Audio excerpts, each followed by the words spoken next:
Француз жұртының білімді адам жазады.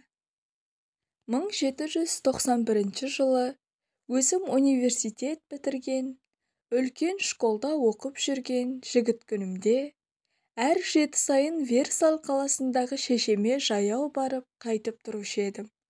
Сонда әрдайым жолымда бір Антон деген тіленші отырып, қайыр сұрап алып жүруші еді. Бір күні тағы сол жолмен келе жатып, орта бойлы арықтау кісіге ұшырасып, жөніміз бір болған соң, бірге келе жатқанымызда, әдетінше манағы Антон алдымыздан шығып қайыр сұрады.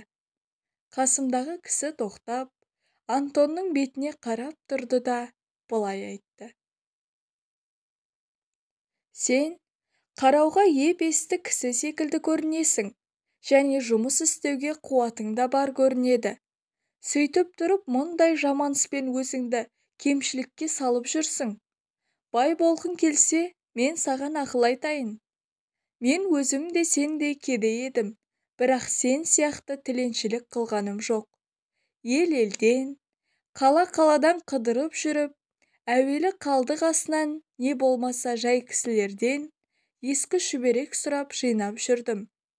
Ол шүберектерді апарып, қағаз істейтін фабрикаларға сатып, соныменен азды көпті ақша болған соң, бір есек, бір арба алдым.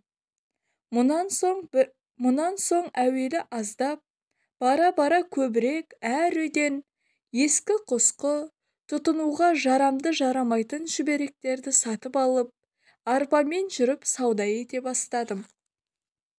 Осындай іспен 7 жылда 10.000 франк ақша тауып, енді бір қағаз фабрикасына кірістім.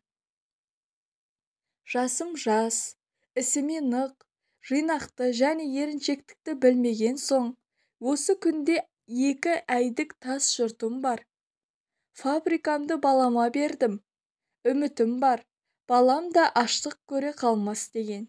Себебі баламды да жасынан бос жүруге, еріншектікке, қиналмай мал табуға үйретпедім. Осы айтқанымдай, машақаттанудан қашпасаң, сен де бай боласың, Антон, деді де жөніне жүріп кетті. Антон бұл сөздерді естіген соң, терең ойға қалып, қайыр сұрауын да ұмытып тұрып қалды.